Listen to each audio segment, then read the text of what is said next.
Quand Edward quitta Forks, il promit que ce serait comme s'il n'avait jamais existé. Et il tint parole. Il ne revint pas, il n'appela pas, il ne laissa aucune trace. Pour Bella, au début, ce fut comme mourir en restant vivante. Elle passait ses journées plongée dans le silence, les yeux fixés sur un point invisible, les mains froides comme son souvenir. Charlie, inquiet, la poussa presque à quitter Forks, changer de décor, recommencer. Bella ne discuta pas, non pas parce qu'elle voulait vivre, mais parce qu'elle ne savait plus comment vivre là-bas, où chaque recoin sentait encore lui. Ils déménagèrent à Juneau, en Alaska. Une petite ville, oui. Froide, oui, mais différente. Charlie obtint une mutation temporaire, et Bella commença l'université, plus par habitude que par envie. La première année passa comme une ombre. La deuxième, quelque chose commença à changer. Un après-midi d'automne, alors qu'elle se rendait à la bibliothèque, Bella heurta quelqu'un. Littéralement. Les livres volèrent au sol. Ils tombèrent tous les deux en arrière. « Pardon », murmura Bella, rougissante. Le garçon sourit, l'aidant à ramasser les livres. « Ce n'est pas ta faute, mais c'est curieux. D'habitude, je ressens les gens avant de les voir. » Bella fronça les sourcils, confuse. « Tu dis ?» Il hésita un instant, puis haussa les épaules. « Disons que j'ai un don.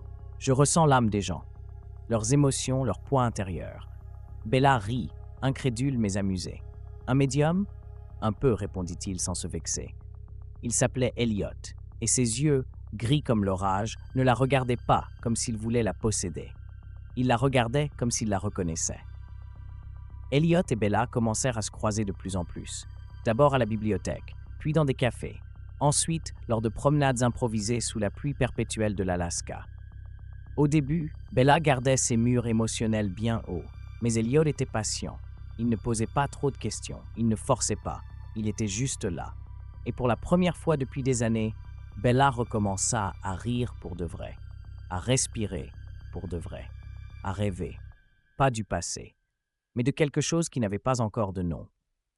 Une nuit, alors qu'ils observaient les aurores boréales depuis une clairière à la sortie de Juneau, Elliot prit sa main. « Tu as l'âme la plus lumineuse que j'ai jamais vue, » murmura-t-il. Bella, frémissante, répondit. « Comment peux-tu dire ça? Je suis brisé. » Il sourit, triste et tendre. Les âmes brisées brillent aussi, parfois même plus fort que les intactes. Elle posa sa tête sur son épaule, et pour la première fois depuis la disparition d'Edward, elle ne ressentit pas de douleur, juste la paix. Mais le passé ne pardonne pas l'oubli, et une rumeur arriva avec le vent glacé du nord. Une présence, un nom, Laurent. On pensait qu'il était mort à Forks. On pensait que les loups l'avaient éliminé, mais il avait survécu, blessé, vengeur. Et maintenant, il suivait la trace de Bella, pas pour l'aimer, pas pour la protéger, mais pour finir ce que Victoria avait commencé, la détruire. Elliot le sentit le premier, un changement dans le vent, une douleur dans le sang. « Quelqu'un vient pour toi », avertit-il, les yeux durcis. Bella sentit la terreur glacer ses veines. Ce n'était pas un cauchemar, c'était réel. Et cette fois, il n'y avait pas d'Edward sortant des bois pour la sauver. Il n'y avait qu'elle. Et Elliot. Et l'écho de son propre courage qu'elle allait devoir trouver en elle-même. La bataille pour sa nouvelle vie allait commencer. Et Bella jura, en silence, qu'elle ne se perdrait plus jamais dans l'ombre d'un autre. Cette fois, elle se battrait. Pas pour un amour perdu, pas pour une promesse rompue, pour elle. Et pour tout ce qu'elle pouvait encore devenir. Laurent avançait à travers les forêts enneigées tel un loup affamé, plus sauvage, plus erratique, plus obsédé. Il ne répondait plus à Victoria. Il n'avait plus de plan, juste la soif. Et Bella. Elliot le sentit avant même qu'il n'apparaisse. « Il est proche », dit-il en se tenant près de la fenêtre. Sa voix était tendue, son corps figé. Bella n'avait pas besoin d'explication. La paix qu'elle avait construite ces derniers mois, faite de livres, de cafés tièdes et de promenades sous l'aurore boréale, commençait à se fissurer.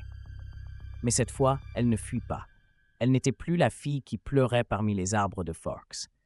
Quand Laurent apparut, c'était comme une ombre surgie d'un passé que Bella voulait oublier. « Tu n'as pas changé », murmura le vampire en la flairant comme une fleur fanée. « Mais tu sens, différent, plus forte. » Bella fit un pas en avant.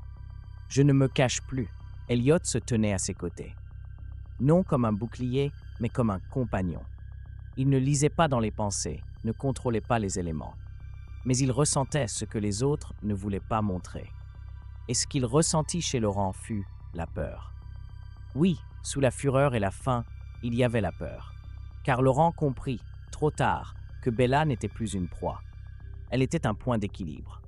Le combat ne fut pas long. Laurent attaqua le premier. Bella, anticipant le mouvement, esquiva avec une rapidité acquise par l'entraînement. Elliot ne frappa pas. Il n'en eut pas besoin. Il utilisa son don pour faire remonter à la surface tout ce que Laurent cachait, la culpabilité, le désespoir, la certitude qu'il n'avait plus de place dans ce monde. Cela l'affaiblit.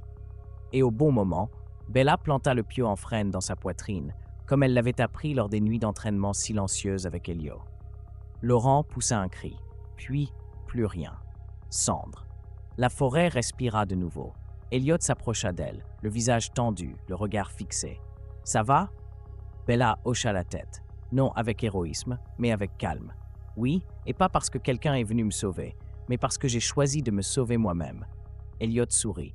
« Alors maintenant, tu commences vraiment à vivre. » Et elle vécut, sans grandeur, sans feu d'artifice, mais avec des silences partagés, avec des promenades sans peur, avec de petits rires, avec Elliot qui lui lisait à voix basse, avec Bella qui se remit à écrire, des histoires, des choses qu'elle avait toujours voulu dire mais n'avait jamais osé, ses propres histoires, sans lui, sans ombre, juste elle.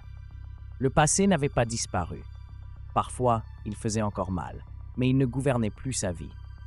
Un jour, dans une lettre qu'elle n'envoya jamais, Bella écrivit « Tu m'as aimé à ta façon, mais j'ai appris à m'aimer à la mienne, et c'est ce qui m'a sauvé. » Et dans une petite maison en bois aux abords de Juneau, avec le vent sifflant entre les arbres et une tasse de thé entre les mains, Bella Swan sourit. Pas parce que tout était réglé, mais parce que, pour la première fois depuis longtemps, tout commençait.